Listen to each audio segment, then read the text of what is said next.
Hey, everybody. We're here with the Dirt Trail Running Podcast, Coffee with Coaches.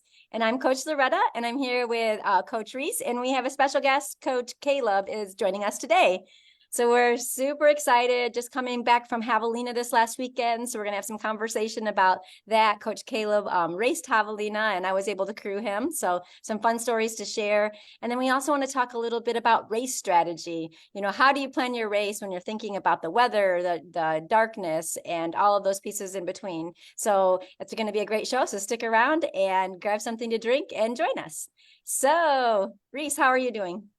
I'm doing pretty well. I just got done telling you guys that I got back from a morning run. We're about like a week and a half out from Tunnel Hill, so I'm pretty excited. I'm feeling all healed up from coronavirus, and couldn't be happier that we got some bluebird skies today. It was a great past week. So, how about you, Loretta? Awesome. I'm doing awesome. Actually, I got in a run this morning again. I'm splitting my run into two runs because I ran out of time. Just I don't know. I don't know what happens. The show comes and I've been procrastinating all morning, and I'm like, oh, I got to run before the show, and then I don't have enough time for a full run. So it's all good because it's going to warm up later this afternoon in Michigan. But I'm super excited because I just finished, going to Javelina, and I will get to join you soon in a tunnel. So that's going to be fun too. So. Yeah. So thanks a lot for coming. Very last second, Kaleb, we had a special request on Instagram to have Kaleb join and tell about his Javelina experience. So I thought that was an amazing idea. So it happened to just work out. So how are Yeah. you this morning, Kaleb? How's your recovery? Yeah, I'm good. Javelina was a blast, and I joke. I think on Sunday and Monday I had the kind of the 95-year-old man walk going. Tuesday I was closer to 75 or 80. And now I'm feeling pretty normal. So Oh, good. everything's going well. I have a little bit of lingering soreness, but I'm hoping to be able to run, in the next few days, or at least get out and do a big hike this weekend would be great. So everything is progressing as I would hope it would be. Good. That's good. I Yeah. think that, I'm asked that sometimes, about recovery. One of my newest athletes that's just getting into ultra at said, oh, I know a bunch of friends that when they run these big events, they can't do anything for weeks. And I'm like, oh, that's not going to happen. Like if you have Yeah. really good training, it won't be weeks before you can move again. So a few Yeah. days usually, and we bounce back. And I feel like also the more that we do, our body's adapting and the quicker we recover, as we get into these big events. So Yeah. good. That's right. I get the question too at the clinic that I work at, like, from people who don't run at all, like, oh my gosh, how long does it take you to like bounce back from that? And the answer is always, well, it depends on how highly trained you are going in. If you're going Mhm. and training's been going really well and you've been mimicking the demands of the race, like, of course you're going to feel it afterwards, but you're not going to be slammed for a couple months. It also depends on how hard you go, right? Like maybe some of these races turn sideways and we end up walking about like 50 miles in a 100 miler. And in that case, like we might not be quite as sore as we thought we were, or we might be even more sore in areas we weren't expecting or planning on if we didn't practice hiking and training, things like that. So, but I always like to tell people, like, it's usually never more than you think, you know? Mhm.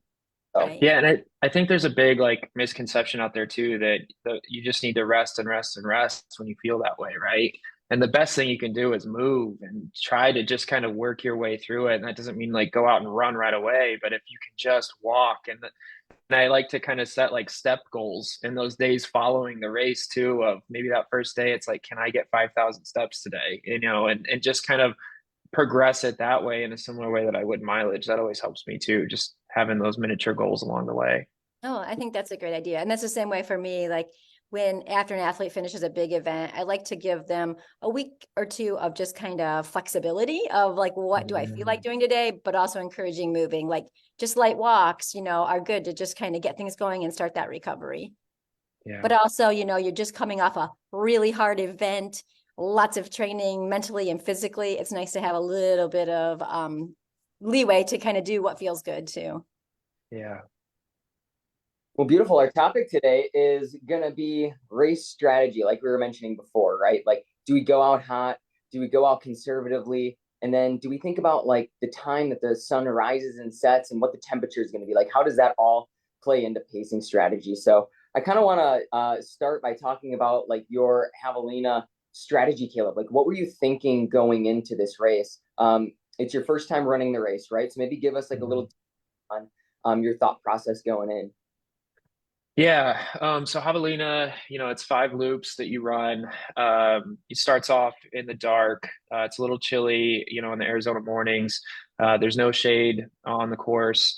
And it's obviously a very dry climate. So for me, I knew it was going to be cooler in the mornings, but fortunately now, living out here, I'm adapted to kind of how quickly it starts to warm up, and I know what that looks like. So I didn't go out overdressed or anything like that. I knew once the sun came up, I'd be good to go.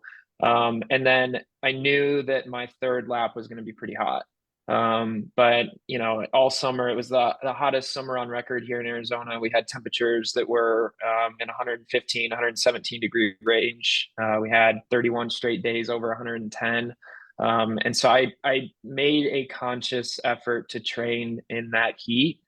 So a lot of my training runs, especially my long runs, would be at 4 o'clock on a Saturday, and I'd go out and do a lot of those trail efforts, and just tried to adapt to that as much as I could. I mean, coming from the Midwest, that's a big change for me.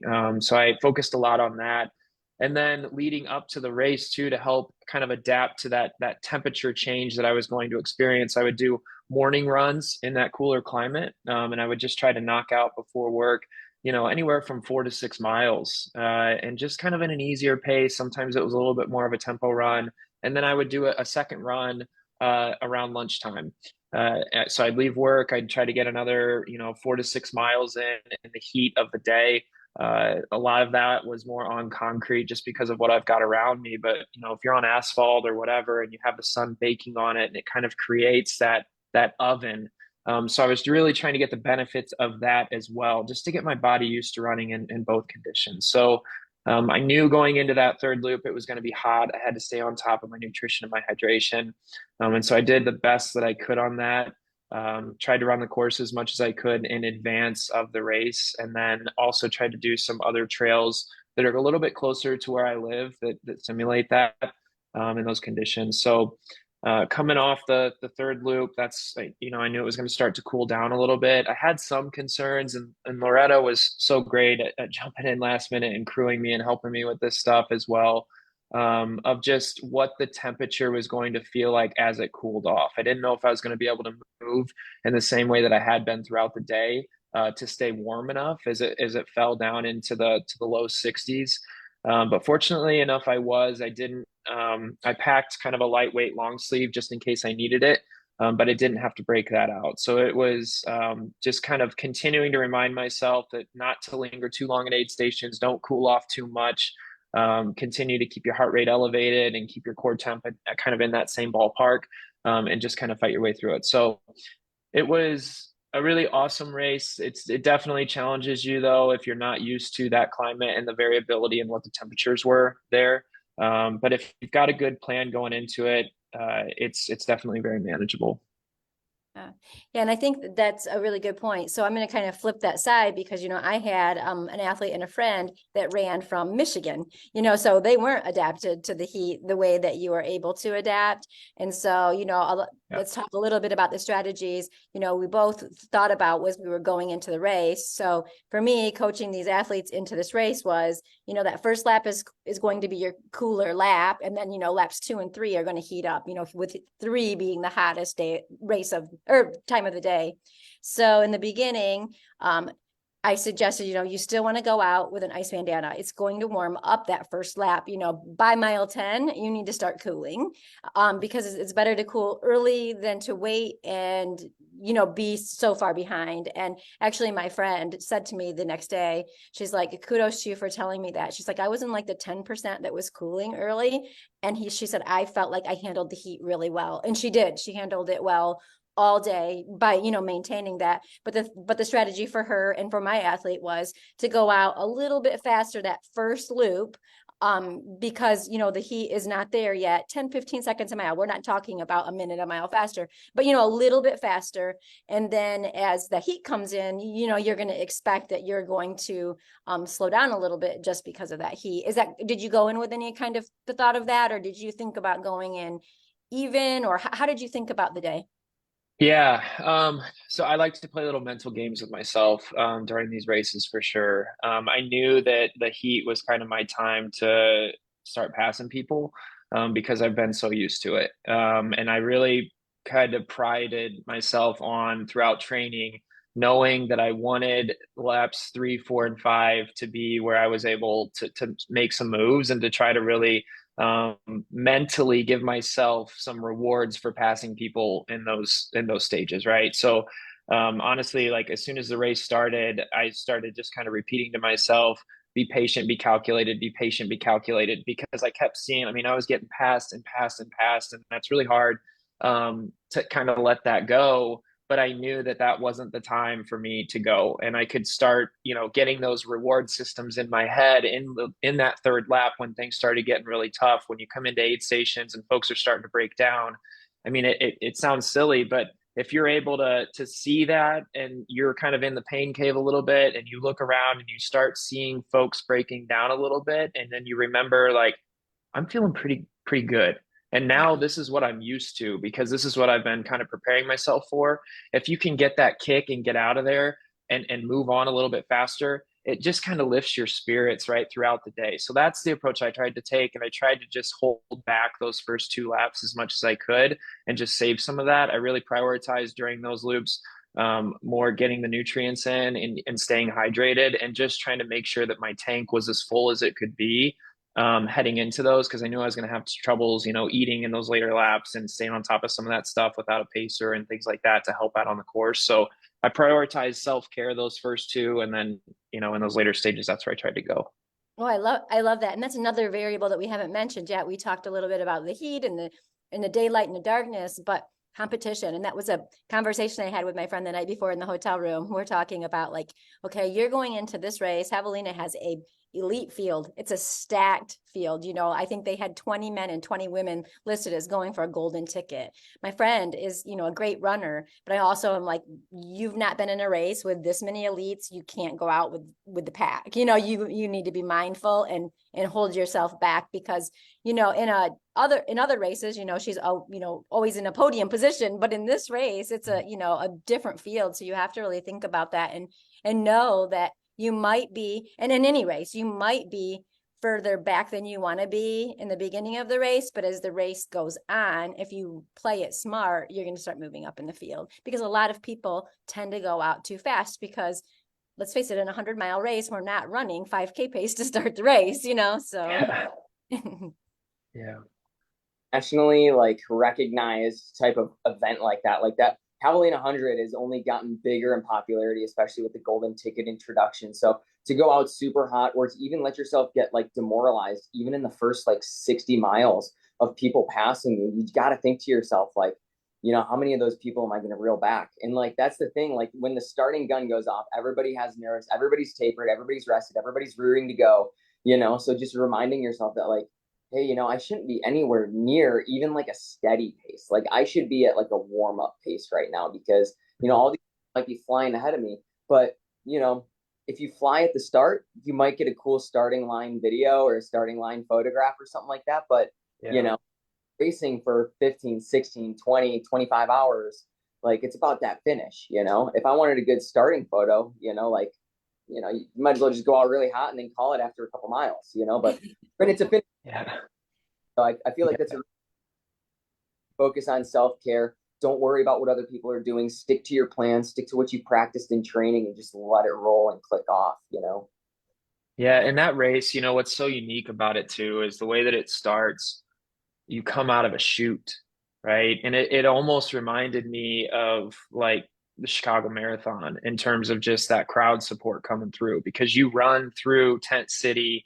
It's wild. You get there and there's people twirling like fire sticks and all sorts of stuff. And it's insane. And you're hyped and you're ready to go and you've got all this training and you're fueled, exactly what you said, Reese. And you get there and you see all these elites, these people that you've watched countless YouTube videos of, you've listened to them on podcasts, you've thought about like, man, it'd be cool to be able to do a race like they do it. You get there and you're in that same starting corral as them. And you've got 100 miles in front of you. And it's exciting. And when you come out and you've got all these crews lining this and you snake through Tent City and do all, and your adrenaline is through the roof, and it is so hard to pull back in a moment like that because it's just so exciting. So it takes a lot of discipline, and I think us as coaches, like that's one of those things that you just have to really preach to athletes is like you have got to pull that back and hold that energy and save that a little bit because you can just burn it up so quickly. Yeah, good point. And for people that are interested in what it looks like, if you go to my Facebook page, I do have the start line video for the first wave and some of the fire twirling that was going on. So that was fun and exciting. And Tent City's amazing. You know, you have this line of all these people. And for me being there, I don't know how you felt, but I'm like, there's like 800 runners in the 100-mile race. Okay, there's very rarely a time that there's a group of people that have my same thoughts, loving the 100 and being there. I'm like, it's like 0.0001% of the population all here, loving Yeah. this and that, which just felt like such a great thing to be at, just because I felt like, oh, this is where I belong. This is my people. Yeah. As far as Yeah. preaching for athletes, this is something that if anybody follows me on Strava, I just preached about, like, I believe it was Saturday this past weekend. Like I went out and I did like a training marathon, and like I labeled it solid D for the workout because my workout was supposed to mimic, hey, what is my plan? What is my strategy going in for Tunnel Hill? And the hard thing about 100-mile like pacing and practicing is it's a lot harder than you think. It is so easy, in fact, that it's hard to keep yourself like at that easier pace, even if you're on a long run. So like when I look at like my Strava and I look at that marathon, I'm like, yeah, that's like a pretty good time. Like there's a lot of people that would be, really excited to have that time in just a training marathon. But for me and for what I wanted to practice and what I wanted to get out of that workout, being specific for Tunnel Hill, it was like, yeah, it was a good long run, but it did nothing to like simulate what I wanted out of the race. So I think that preaching it to athletes, especially like weeks ahead of time, just to say like, hey, like, what is your plan now? Let's go practice your plan, because even for us coaches, it's hard. It's easy. Like when I was out at, I want to say it was Bussy Woods out in Illinois. There was a track meet going. There were other people running on the path. There were other people walking on the path. Everything was great. Like I was super happy. Sun was out. Colors were golden. And I was just clicking off the miles. And I was just like, you know what? I'm just having fun. Like whatever the pace is, I don't even care. I looked down 16 miles in, and I was just like, oh gosh, I was going way too fast. So although you can cover it for a shorter amount of time, it might still be aggressive for the entire 100-mile distance. So that's something that during that hype, you got to reel in and you got to keep under control. And that's something that personally, me as a coach and an athlete and somebody who's trying to, drink my own Kool-Aid, is like, I really got to start off a lot easier than I think, because like we were just talking about, the distance is the challenge. The pace isn't the challenge. So if your pace ever feels challenging, you're probably going too fast. Yeah. And I think another piece, I'm just looking at Javelina specifically, is knowing the course. So I didn't do a loop because I was just crew chief and crewing it. I think I ended up helping like 10 or 12 runners, which was amazing. But so I was busy. But the loop, from what my friend was saying, that, and you can talk a little bit about this too, the first part is a little bit more challenging than the second 10. So, doing a little bit more climbing, and then you're just kind of coming down. I don't know. Do you want to talk about it a little bit? So I think that's important. We're thinking about the race that we're training for, is to know that course well, so you can think about your strategy, how you're going to approach that. Is it going to be walking the hills? Do they warrant that? What's it look like? Yeah, yeah, absolutely. So the course itself, I mean, the first 10 miles or so is it's a little bit more technical. I mean, for sure, there's a lot of I would say tripping hazards. I mean, you're not like, it's not crazy, but you can get some pretty gnarly wipeouts on some of that. And then kind of the back half, once you get through Jackass Junction, is a lot more downhill, more buttery, smooth, like this gradual decline that you can really take advantage of. And so for me, like as I started researching the course several months ago, and it was one of those things where it was like, okay, there's going to be some climbing in here, and so I really tried to break it up into like that course into two halves, right? So it was like I've got this climbing piece that I need to be able to navigate, and it's going to be pretty easy when I'm on fresh legs, but it's those tired legs where it's going to really feel difficult. And then I've got this speed portion that I can really pick it back up. So I can't get too overwhelmed if I need to power hike, if I need to go up this, right, in those later stages, because I know that I can come down fast on that backside. And so when I break up that course, especially in my training, I did a lot of climbing, especially earlier in the year. So it was a lot more of trying to build that strength and build that kind of mental mindset to be able to say, hey, I can tackle these very intense inclines. I can go out here. I can spend time, whether it's in the mountains or wherever it is, on snow or ice. I don't care. I can build my body and my mindset to be able to go and hit these and do this all day long, and try to really build that into your mind. And then over the last, I would say probably 12 weeks is where I've gotten away from that more in that climbing portion and gotten more into the speed work of being able to go out and say, okay, I'm going to go crank out some really good fast miles for me. I don't have the speed that Reese has, but like for me, I'm like, man, I'm out here flying right now. Like, and it felt great. Right. And so I would do that, just trying to get myself ready for that back portion of it. And so then I could have a switch when I got to that more climbing piece, which is like, it's like 900 feet a loop, but it's all kind of condensed into just a couple of miles there at the beginning of that. It was just like, okay, I feel comfortable. I know how to attack this. I'm clicking into that mindset that I've had of climbing. And then I get to Jackass and it would be, all right, it's time to go fast. It's time to pick up the pace. It's time to crank these out and just kind of let gravity help me pull this along. And that helped as well, right? Because when you're just in this 20-mile grind going around a loop, it is what it is. We all know that feeling. But if you can break it down into a 10-mile race followed by another 10-mile race, and you can say, this is totally different, 2 separate races, let's go get it. That helped me out a lot.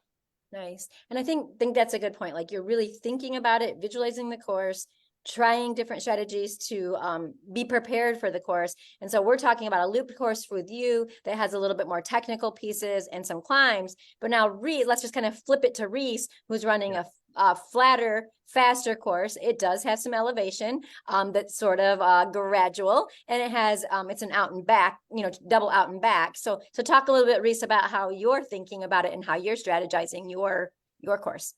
Totally. So to set the scene, I guess Javelina is what, about 100 miles? Is it about $5,000 of climbing, about 5,000 foot?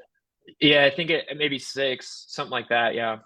Okay, so that averages about like 60 foot per mile, whereas Tunnel Hill, I believe, 500 foot total for the entire 100-mile race. So foot a mile is very, very almost unnoticeable in some spots. And with Kaleb's description of Javelina 100, with a lot of that climbing coming at you and then a flat portion, you have the challenges of, okay, I've been clicking off my flat miles for a while now. Now I can't let this portion where I know I'm going to be going slower kind of demoralize me, right? Because when you get off the miles and you're feeling fast and then you're hit with a wall of a hill, you can think to yourself like, oh man, like this is kind of killing me now. Or you can think to yourself, this is just a part of the race and everybody has to.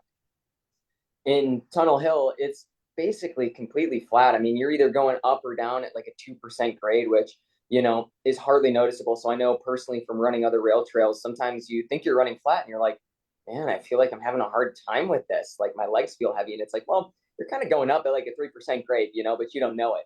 And there's other times where you're going, you don't know it. And you just think like, oh man, I feel great. Like the pace is just clicking off to me, So I guess the way that I'm mentally handling that is, like from running Hennepin last year, I kind of know that the best strategy for me is just to be consistent the entire day. So like really thinking, hey, there's going to be any portions where my pace is going to have to seriously slow down. My 100-mile pace, I've actually been doing a lot of hill work in the Barrington Hills here. So I know that, I can do like a 15-mile run with 1,000 foot of elevation gain and still hold that pace that I'm looking to hold for the entire flat Tunnel Hill. So for me, I'm really hoping that any type of incline that I encounter isn't going to slow me down too much. The nice thing about that is, since the course doesn't really vary all that much, if there is too much variance in pace, it's probably coming down to me, right? So like that's when I go back and I check like, hey, am I fueled up? Am I hydrating well enough? How is my sodium? How's my mindset? Maybe I want to turn on some music and just get stoked. What's my breathing like? My rate of perceived exertion? Things like that. So that's what makes like a flatter race fairly nice. Whereas, sometimes when you're in the mountains or when you're in like a very hilly race, like that's a part of it. Like you're going to get slowed down. So you got to get that through your head that like everybody's going to have to hit this gnarly incline, So I guess that strategy is I really shouldn't have to slow down or change pace too much, which is a different beast in and of itself. So Right. Yeah. I think that's interesting that, you know, when we're looking at these races, because they are a little bit opposites, right? More flat and fast, more, you know, some technical and some climbing. Arizona, you're dealing with the heat, the temperature change, and the more arid temperature.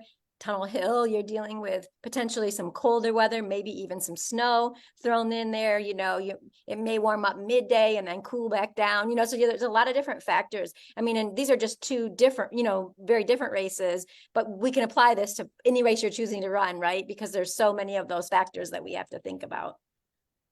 Yeah, I I like to, one of the things I like to coach on is just the toolbox, right? And so like all throughout training, you've got to build that toolbox. And we all have things that we're very good at, right? When you think about if you're backed into a corner as a runner, what's the one thing that you can always rely on that can get you through a difficult piece, right? But I think you have to have a lot of tools in that toolbox that you need to be able to lean back on. So if you are in a race where there is more climbing, like your power hike, like yeah, you might not be able to run and it might be slowing down your overall pace. But if you're looking at yourself compared to other athletes in the field or your competition in that race, like go be the best gosh darn power hiker that you can be in that moment, right? Because you can still pass a lot of people as you're climbing up that hill. And I don't care if you're going at an 18-minute mile or a 20-minute mile. If you're still pushing the pace on that power hike, that's great. And if you can then also have in a little bit of speed that you can build in there, it's that mental resiliency. That's another tool that you can have there, right? How can I stretch out my capacity over this next like 5 miles on this really flat race? And I don't want to pick up speed, but I just want to maintain pace. Like that's another skill. And so I think like just having all of those where then you can say, I'm not just focused on what my time is on this or my pace is right now at this mile and it's slowing down because I'm in a difficult section of the course. But right now I feel like I'm at a 10 out of 10 on power hiking, right? Even though it's a slower pace and I can get a lift from that too. So that's how I like to approach it as well. And I think that helps overcome those challenges throughout race day. Yeah, it's almost finding like those little positive momentum wins to, Yeah. because it's so easy, like just with like core body temp. Once your core body temp is like through the roof and you're really getting those heat flashes, it's hard to cool down, right? Like once we let them build so great, sometimes it's hard to build ourselves out of that. Hardly ever does something completely in the dumps to being like amazing, it's like you ebb and flow. So as you start to feel yourself like get down on yourself or feel that negative momentum, like, oh man, I've been being passed, or like, oh, I'm not holding up on my pace goal all that much. Remember, like, where are you at in the race? How much time do you have left? What are the little wins that you like build yourself back up with? Because I think that negative voice, like we all have one. Some people's are a lot louder than others. Some people's take control more than others. But there's always things that we can say to ourselves that like, hey, I'm crushing this part of the race. So I love that you mentioned that, Kaleb, because like, hey, you hit this hard climb. Like, do you tell yourself, man, I was planning on running the whole thing and now I'm hiking, like this sucks? Or do you say like, man, well, this is a gnarly climb I didn't expect. If I have to hit it, so does everybody else. And that means that I'm as hard as I can, so that way you can build yourself out without compromising the rest of your race, obviously, right? Yeah. I think those wins are something that like we always got to remind ourselves of. Are you doing a good job at fueling? Are you doing a good job at playlist selection? I don't know. Pick something, like where are the wins that you can find in your race? Because we all know there's a bunch of negatives that we can dwell on, but that's like life itself, right? Like, do we chose to focus on the negatives, or are we feeling the negatives and choosing to be positive? Yeah. And I think, that next piece I think that comes into play is fueling, and that comes to play in every race. And how are we doing with fueling? And maybe if we're in one of those bad spots, it's because we need to check ourselves on our fueling and our hydration, right? So I'm going to go into a little story. But I got kind of funny couple stories with Kaleb. So Kaleb, this is the first time I actually met in person, and it was awesome. But and he came in planning on crewing himself, and I sort of weaseled my way into helping crew him. Came in Thankfully, like, oh, what very can I do? What can thankful. I do to help you? So, rounds 1 and 2 were pretty smooth, and he was using some liquid hydration. We were basically filling his, water bottles and sending him on his way, quick in and outs, and doing well. He looked good. He came in, I think it was after laps or after 60 miles ish, and he's like, Loretta, I can't eat. I was like, what am I gonna do? I'm like, well, we're gonna get you eating. We've got to do something here. What are we gonna do? So Michelle had out some little fruit cups mandarins and some peach dices, and I'm like, which one do you want? And so I'm not sure he was crazy about it. I don't know what you were thinking at that moment, but I'm like, try this, drink this. What were you thinking? Yeah. Like, she's nuts. I've had, yeah, I love those and I've had them. And it was one of those, like, I think there are times when you're presented food where it just feels like it came down from the heavens. And at that point in time, I was like, oh my gosh, peaches. Like, it was just like, yes, I So I'm need like that an right angel now. now. I'm an Yeah, angel. yes, yeah. Yeah, he drank them down, and then I'm like, okay, we need to get more in him. So I'm like, I find some fruit snacks. I'm like, why don't you try some fruit snacks? Because he was kind of burnt out on the things that he had brought. He had a great selection in his bag, but let's talk about the bag later. That was a hot mess. Yeah, But yeah, yeah, so yeah. I gave him some fruit snacks. He started eating those. That, perked him up, gave him an idea like how many calories were in each, and reminded him there was no sodium in there, that, if he was going to sort of switch, he needed to somehow get some, sodium in too. And tucked him in some fruit snacks and sent him on his way. And again, perked up and ready to go. So then comes my lady. My lady. So now we're talking about, this is another important part of the day. So it's going to be or similar for you, Reese, but only more exaggerated. It's getting cold. We're hot, we're sweaty. I mean, so in Arizona, especially hot and sweaty. In Illinois, you most likely won't be quite as hot and sweaty. So there's a point where people start changing things out because they're wet, and now they're getting cold. The sun's not up anymore. So Kaleb comes in and said, I think I need to lighten my vest. Now, I had no idea what was in this vest. This vest has a lot of pockets. So I'm like, Let me also say too, let me also say that when Loretta started presenting me with snacks, and I started thinking, that's not bad. That's a pretty good snack. I like that one too. I like that one. So while Loretta wasn't paying attention, was doing some things because I was so much, I was enjoying the snack so much at mile 60. That's good. And that's really good. So then he comes in with his vest, decides he needs to lighten the load. And he starts taking stuff out. And I'm like, Kaleb, let me take care of it. I'm like, it's mile 80. Let me take your vest. I'll take care of it. Now I got to tell you, I touched so many people's sweat that day. I mean, things were sopping wet. His vest was sopping wet. I'm like, oh, but I'm taking it all out. But I can't find a bottom to this vest. There's pocket after pocket after pocket. And he's got it's loaded down, man. I what did I say to you? She goes, how long were you planning on being out here for? Like, it was a clown car. My vest had become a clown car of snacks.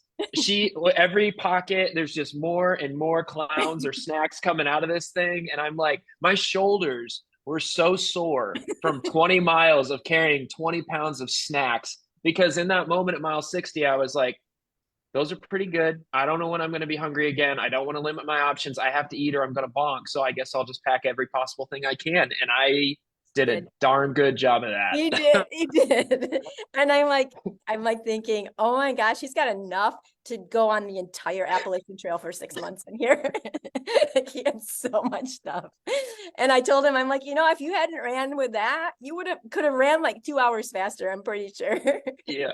Well, as she was also like taking stuff out, and I was like, I might want that. And I would start, and I was and I had 100-miler brain. So I was like a hoarder where she would put it down and I would just slowly grab it back. And I started accumulating things in my hands that I was just going to shove back in when she wasn't looking. And she was like, put those down. You don't need that. I'm like, all right, I guess.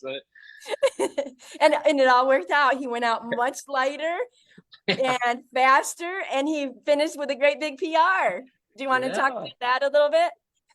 Yeah. So I finished in 1938, which was almost a 4-hour PR versus Hennepin last year. So I started, which is super exciting. I mean, I started running ultras. It'll be 2 years ago in December. So like this whole journey for me is I've tried to go bigger and bigger distance and get faster and everything. It's just been like, it's been exciting, but there's, a lot of room for improvement. So like going last year at Hennepin, I struggled in those last 30 miles and I just like fell apart. And I think a lot of that had to do with me not eating, which I think, you talk about like experiences that you've had and how that impacts you later. That was a huge reason why at mile 60, I was like, I cannot let Hennepin happen again. For the last year, all I've thought about is those last 30 miles, and I've been super disappointed in what that looked like for me. And it's been burned into my brain. It has fueled me through a lot of training runs. And so when I got to mile 60 there, and it was like, been thinking mile 70, mile 70, mile 70 for a year. And I thought, I'm not letting that freaking thing happen again. And so like being able to try to eat and get through that was just a big deal for me. It was super exciting. And there were a lot of times like it was challenging on those last couple of loops because I was very hungry. I was getting there, but I just couldn't get it. My body just did not want to get anything in.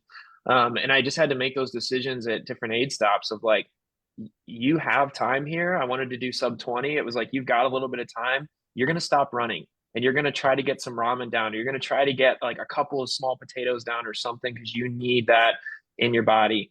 And I had to make those decisions of saying, I'm going to take 10 minutes at this aid stop to force myself to get whatever I can down so that I can run longer and I can keep my pace later versus saying, I'm still good. I can keep going and forcing myself through that.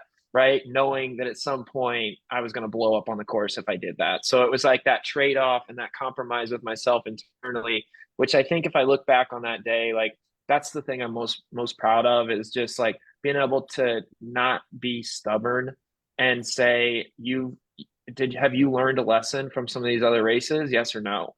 And fortunately, like I was able to kind of keep that in my mind throughout the race and then do what I set out to do, which was super exciting. That's really cool. I'm Yeah. glad that happened. Glad that I was able to help you as well, but it was Yeah. fun. I cannot thank you enough, Loretta. It's one of those things, I tried to get myself ready, just to do that. No pacer, no crew, like go out there, tough it out, like figure it out.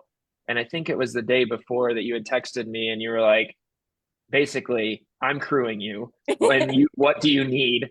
Yeah. And so like that was just one of those gifts, where you're just like, it makes it so much easier. And even just like coming into a tent and having somebody there that cares about you and that has that smile and is just like, what can I do? It just changes everything, right? It makes everything so much easier. And I just really appreciate everything that you did for me that day. Well, it was awesome. It was so much fun being there, being part of the whole experience. So I'm glad I could help and glad that you didn't cry that I emptied your bag. Yeah. Well, you didn't see me for the 20 miles on course that I couldn't find oatmeal cream pies. And I haven't seen your splits, but it seemed like the last two laps you came in pretty quick. I felt like, oh my gosh, he's back again. I mean, it seemed like, Yeah. You were moving really well in those night hours. So Yeah, I think two of my best miles were miles 98, 99. And I think a lot of that again, it just goes back to like I had obsessed over you've got to be able to finish, you've got to be able to close, and just being able to have that gear at the end felt really good. Yeah. nice. And some things I don't think people thought about is as they were changing and getting ready to move into the darkness, weren't quite ready to maybe put on a long sleeve, but maybe needed one because, you just never know, like if you start moving slower or if your body temperature starts to drop, we've talked about this on this show. This happened to me at a race last October where I started to go hypothermic because I didn't have the gear I needed when the temperature changed. I didn't have it with me. My crew didn't think to give it to me. And now I was in a point that I just couldn't come out of it. And so, with people going out that day, like you, I think we dug a Ziploc bag. I'm like, let's put your shirt. You could like put my shirt in my vest. Well, your vest was soaking wet. So it's like, okay, water had been running down it all day. So it was like, okay, do you have a Ziploc in your bag? So, we grabbed the Ziploc, stuck your shirt in hopes that it would keep it dry, when you need it. So things like that, I think are good things to think about because sometimes we think, oh, let's just throw it in our vest. But if it's stopping wet when it comes out of your vest, it's not going to be much use for you at that point. Yeah. Yeah, I will tell you, I forgot to tell you this, and this is kind of funny. So one of the things that we removed from my vest was my earbuds. Oh, And I forgot that, and usually I don't listen to music, but I was like, I was going to reward myself, that last lap. And I got to a point, I had like 10 miles left, and I was like, all right, let's just put on some music. And I didn't have the earbuds, and I was like, oh, crap. like But I was like, dang, all right. Loretta. Yeah. So what I decided to do was I decided to just put my phone and play it real low and just run with it. It was playing a little music, and I'm like, oh, that's okay. My phone was on shuffle, and I made the mistake years ago of downloading a Selena Gomez album. And for some reason, it played like 5 straight songs of Selena Gomez when I was around people. And I'm like, this is the most embarrassing thing ever. I'm at like mile 70. I'm like trying to hit shuffle, like Siri next. And it just wouldn't. And it's playing all these like sad Selena Gomez songs. And I'm like, gosh, this is so embarrassing. It makes the miles pass so much faster when something. Yeah. Yeah. But you know what? That's a really good example. Whoops, sorry. Lost you. Since deleted the Selena Gomez album. No, I didn't. I didn't. I didn't. You know, some days you just need a little Selena, but I just, you know, it wasn't that day. That's great. But that's a really good example, Kaleb. We talk about all the time on this podcast about adaptability. And you got into a point when you thought you had something, Coach Loretta stole, and you ended up adapting, and that's the way these races go. You've got to roll with the punches. Yeah. I set you up. Yeah. Yeah. Loretta just wanted to give you a test, Yeah. Yeah. It made me stop thinking about everything else. All I could think about was how do I get this phone to stop doing this without pulling it out every time? Like it was a nice little game to play, as that was yeah. Distraction. Yeah. Headlamp strategy. Talked about like dawn and dusk. So it was dark at the start of the race, right? And then you run, and you have the entire day, and I believe it got up to like 83, 85 degrees or something like that. You come into the night, you need your headlamp again. Like, what did your headlamp strategy look like? Did you have batteries, multiple headlamps? When were you changing batteries? Things like that. Yeah, I had so I put fresh batteries in the night before. And I had it on very low mode to start because there's so many people when you start that you really don't need your headlamp. Really, a lot of people wouldn't even need one to begin with. Just because it gets such a build up there at the very beginning, right? Where everybody's right on top of each other for those first couple of miles, really until the sun comes up. So I did have it on. But it was on very, very low mode. And then I had spare batteries in my drop bag. I had spare batteries back at our crew tent, and then I had some in my my kit just in case. So if I couldn't find them somewhere, I knew I had them somewhere else, right? So that's what I did, and then didn't carry it. I swapped it out all day, so I didn't have that extra weight. And had it with Loretta, and then grabbed it again heading into that third or fourth loop or something like that. Yeah. Yeah, that was a good strategy. My friend also started with one, and then she dropped it in her drop bag at Jackass so that she could pick it up later, in the day. So she had it. Yeah.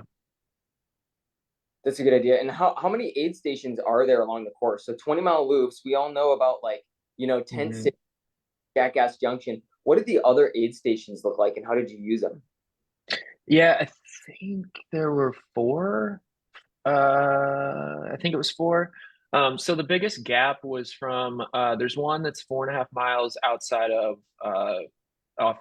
headquarters. And then you have about I think it's a 6.5, 7 mile gap, which is on that more technical section. It's a little bit more remote before you get into Jackass. So that one, I learned kind of after that second loop where it was like, hey, this is your chance, like, because I was starting to deplete both of my bottles, and I had a third bottle with me just in case. And it was one of those where it was like, if you play this game of running out of hydration with 20 minutes left before you get to Jackass, and you keep digging yourself in that hole time and time again each loop, like you're going to be toast when you get to those last 10 miles, right? So what I tried to do then was once I got to that aid station outside of headquarters, I would fill up all three. So I had all three, and my goal was to deplete all three bottles before I got to Jackass, just to continue to stay on top of those calories, because I was using the mixes, and then also just the total hydration. So that was my strategy there, and then yeah, and then there wasn't really a big gap in between the other ones. I mean, it was like 4 to 5 miles, and they were a little bit more runnable too. So it was just because that 6.5 mile gap, and it was more climbing. It was a little bit slower, right? So that was the biggest change, and where I really tried to focus on just getting as much fluids in as I could between those two. How many fluids would you say you were taking per hour or two? I'm just wondering because there's a lot of runners out there who have different strategies, whether it's half a liter an hour, a liter an hour. I know in those hot conditions too, it's some more than that. But what did that look like? Yeah, so what I do typically, so I'll aim to drink around 32 ounces per hour, maybe a little bit more depending on how hot it is, especially if I'm training like over the summer. I would carry a 2 liter plus the two bottles, and then I usually would fill up at mile 10 on those hot days. But during the race, so I usually do one bottle or one flask of water, and then I'll do one flask of high calorie mix. So and then if I need to get the extras, that's where I had that extra handheld for just the water. So a lot of it too. So I'll aim to complete those, but if I'm feeling a little bit sloshy, or if I'm feeling a little bit like, hey, you're kind of getting on the edge here of needing a little bit more, and usually I can tell that by how often am I going to the bathroom, right? What does this look like? If I start seeing big gaps between when I'm going to the bathroom, or if I'm starting to go to the bathroom, feeling like every 20 minutes, I know I'm low on sodium and this is just going straight through me. So that's kind of how I moderate it, or pay attention to it, is just what does the bathroom time look like? And then I use that to help dictate, and adjust on race day. What were average bathroom times for you during this race, and how did it differ from what you're used to training with? Yeah, bathroom times. Yeah. Yeah, it was pretty steady, honestly. Like I didn't get to a point ever from a hydration perspective where I felt like you're on the edge one way or the other, which I was pretty happy with. Like I think I had all of that dialed in. The fueling piece was just the most difficult, like we talked about earlier, of just being able to get those calories in. It's not because I didn't want to, it's not because I knew or I wasn't paying attention to it. It was just, on race day, it's one of those things where you put something in and your body's like, I'm done with this. Like, and so it's just trying to find that right mix. And I think what I learned, and shout out to Kylie at Fly Nutrition, who has been awesome for me and is one of our nutritionists through OMR. I worked with her earlier this year, and she's given me a lot of different like things to think about when I get to that stage, because it's a struggle for me. One of them is graham crackers, which I tried to get some of those in at one of those aid stations to reset the palate, to be able to try to then get more carbs in later, or try to have a little bit something that's a little more neutral. The other one was then trying to get some sodium in, which is why I would flip back to the ramen, even if I couldn't, even if the noodles didn't really sound good, just being able to get that broth in or that mixture, and have that sodium help to reset everything, so that then I could be like, all right, my mouth doesn't feel like it can't take any more sugar. Now I can try to get a big gulp down of the mix that I was using, or try to get additional gummies in or something like that, and then try to get a little bit more sodium. So I could just kind of slowly trickle in whatever I could get in at that point in time. And so that made a big difference for me. And then the potatoes as well, right? Just getting something in that resets the palate is huge. Yep. Yeah, I think it's really smart to think about salty and savory, and making sure that you have a blend in your training plan or race day strategy plan, so that you can have that mix. Yeah, Personally, I usually start the race more sweet, and then I migrate to more savory towards the last part of the race. And thanks for answering that question before, Kaleb. I know it's kind of a weird one, but it's one that I get all the time in coaching, is like, how often should I be going to the bathroom? Or when I ask athletes, hey, hydrated, like, how often were you going to the bathroom? And I think that, like, while we're running, if we're hydrating properly, like, bathroom patterns shouldn't be, let's call them pee patterns because it sounds cool. Yeah. People eat too much outside of your daily life, right? Like, right. You're going like, if typically you usually go when you're running every like 2 to 3 hours or so, and all of a sudden you look down at 4 hours, I don't have to go whatsoever. Like, hey, maybe you should be taking in a little bit more hydration, or maybe going every 2 hours, but it's a typical amount. And then, another 2 hours goes by and it's a large amount. It's like, whoa, this is different than what it's been over the past couple hours. Yeah. So something to look forward to. So it's kind of a sensitive question, but I know I didn't want to throw you for a curveball there, but thank you for helping. No. Definitely important on race day. Yeah. Go ahead. I was just gonna say, and pay attention to what the color is. Like, if you can, like, that's the other thing I try to do. Like, if it's golden brown coming out, you've got a real problem, right? So it's not just like, when are you peeing, but what does it look like? Mm-hmm. Exactly. Good point. And then my friend was also mentioning at one point she felt like she wasn't sweating because she just didn't have any sweat on her, and it's so different coming from the Midwest going to a desert race because it's evaporating so quickly. She probably won't, like I said this, but she licked her hand and she's like, oh, salty, I guess I am sweating, but she didn't know she was sweating because she couldn't feel it or she couldn't see it on her. So I think that's something to keep in mind when you're going to a different climate that you're not used to, where you might be dripping in sweat when you're in the Midwest, but now you're out in the desert and you're not, because it's evaporating as quickly as you're sweating.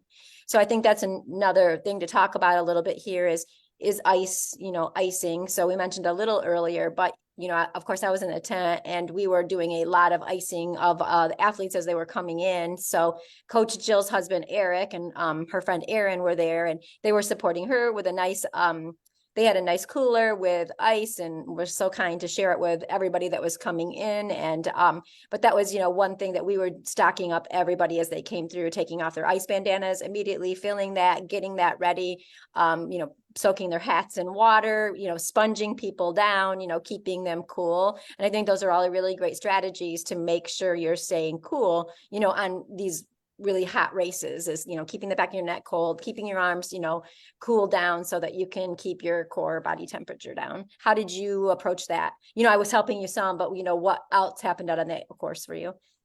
Yeah, and I think that's where like these races are all about how efficiently can you get around the course. And that includes every part of it, right? It includes aid stations with your crew, if you're going up a hill, whatever it is. And I think so after that first loop, after I'd come back to the aid station or the crew tent once, I realized because I had gone in, completed the loop, stopped with you, and then was going back out. And there's the big kind of, the big aid station tent right before you get back out on the course. And they've got all the ice and they've got sponges and all that stuff. And I stopped there again, going in, I think after the first loop to get, more ice and to get washed down again and everything. And I realized like, okay, if you're going to have this period of time where you're standing, like that's a really good time to try to get your body to recover. So on the loops after that, what I would do is I would stop at that tent first, that aid station. I'd fill up on ice. I'd sponge down. I'd complete my loop, stop with you, get my bag swapped out. And then I would, coming back through again, I would sponge down. So what that did was it gave me the benefit of cooling down when I was standing with you all instead of waiting to get my ice until I was back out on the course. So I had kind of a double dip there, but the last stop at that station going back out on the course was very quick because it was just all I needed was the sponge and give me a little extra water to get everything wet before I head back out. So that's how I tried to manage it. I'm not a huge like the ice sleeves, like I'm not used to running in them, so I didn't use any of those, but I definitely used the bandana, and then just trying to keep myself as wet as possible throughout the day was big. I think the next part that comes in though is when we're icing, excessively because we're trying to keep ourselves cool, is the chafing piece. How did you address that? Because now we get water in places that we're not used to being wet. How did you address that? Did you have an issue with that? I really didn't. It was probably the best race I've had in terms of chafing. I Oh, really that's wasn't good. bad at all. Yeah, and a lot of that comes down to just like testing during training, right? Like I have shorts that I know, like, yeah, these might look real cool, but it's gonna hurt when you take a shower later, right? So trying to stay away from that kind of stuff on race day.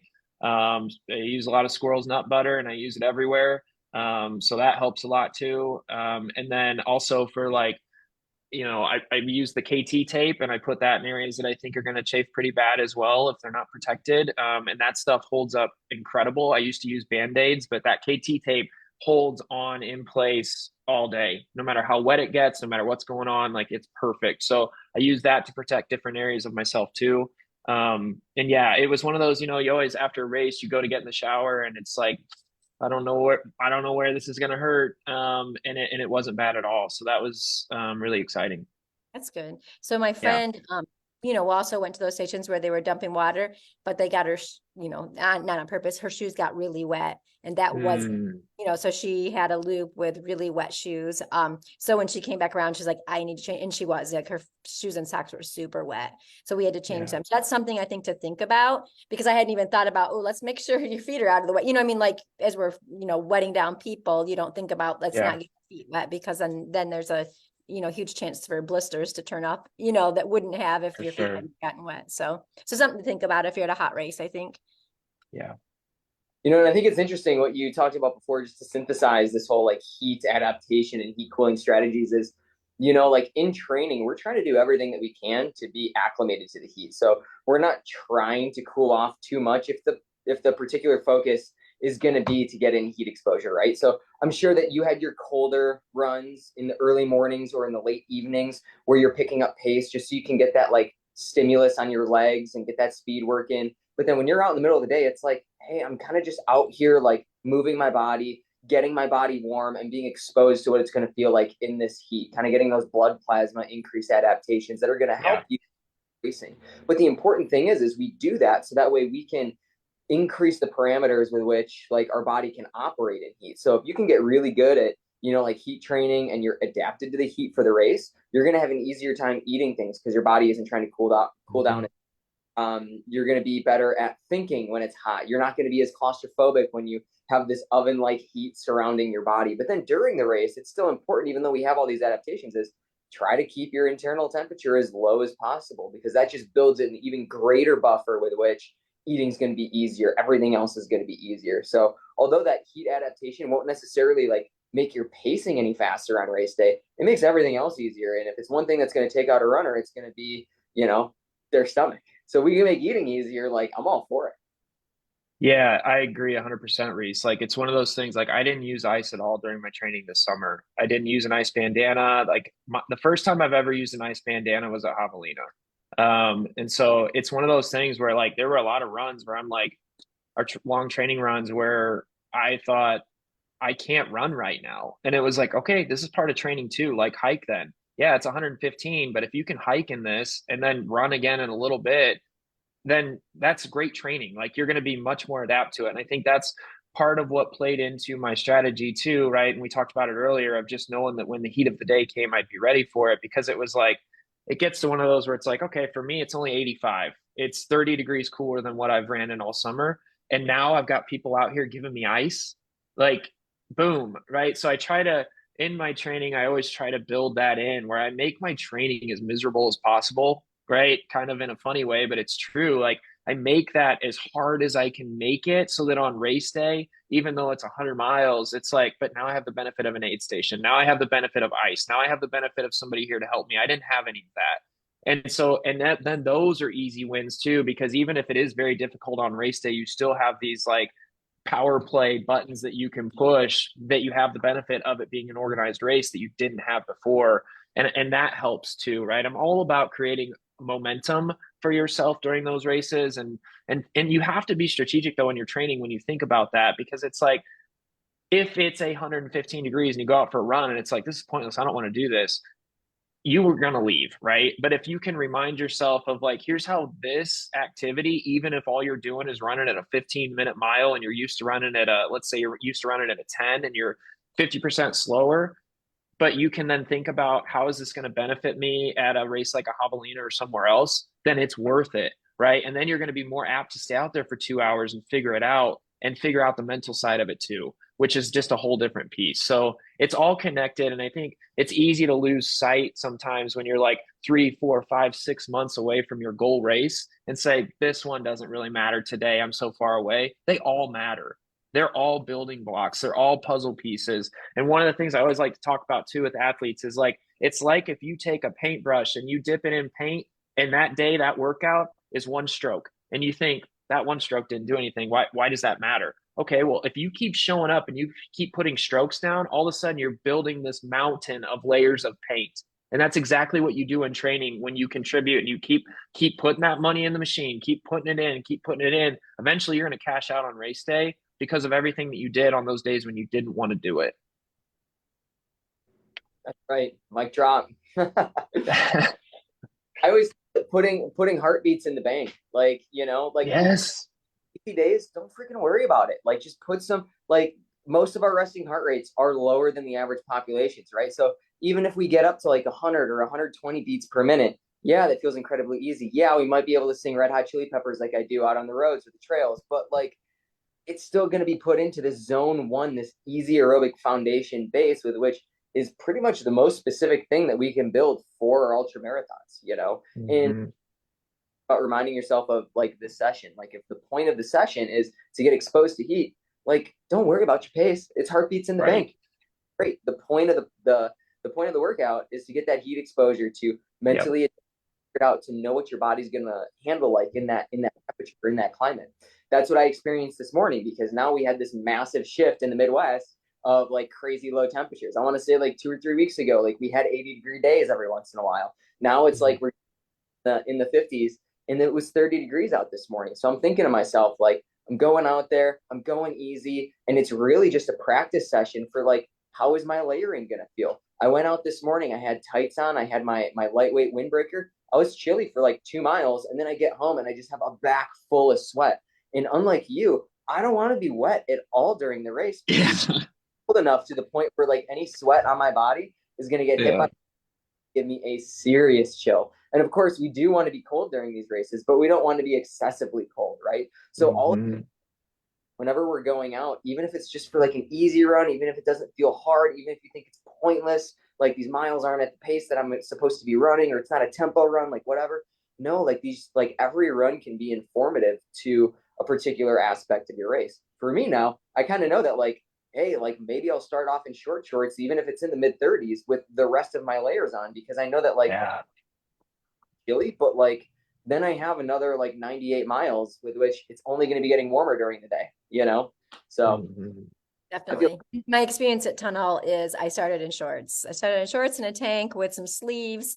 And I had hat and gloves, but there were things that I could easily take on and off, and I had just a light windbreaker with me, which worked out perfect. But it was interesting because the people around me were bundled in hats. I could barely see their faces. They had like almost coats on and gloves, and they were all offering me their clothing. And I'm like, I'm fine. I'm like, I'm good, and the day warms up, midday, and then the afternoon, evening, when it started to get cool, I could just put on those slight layers again, and I was perfectly fine because, I was moving, so. hot tip for anybody that has a race coming up pretty soon and can't go out and get arm sleeves, take some old socks that you have, cut off the feet, use them as they work perfectly. Mhm. And since they're just old socks, you're not afraid to use them. If you gotta wipe yourself on the trail and then just throw them away, it's perfect, especially for those socks that have holes in them. So you don't need like the fanciest gear out there. It just needs to work, So that's part of my strategy is like I'll have the gauntlets on at the start, like probably for the starting line too, since it's a little bit, like a little bit smaller than like a huge like city marathon or something like that. Like I'll probably have some like wind pants on that can easily be taken off, and then like my puffy, so that way when I'm just walking around, I'm not cold. So my body starts out where it's a little bit warm, not excessively warm, but at least the tissues and the tendons are warm and they're ready to go. Right before the gun goes off, maybe 5 minutes before, it's like shed the layers, get ready to fly, because in 15 minutes you're going to be at perfect temperature. The best cold weather races are the ones where the crew is like shivering and in their puffies, and you're in your singlet, like having a great time. Yes, absolutely. I love that. Definitely. So, anything else, Kaleb, that we missed that you want to share before we close out?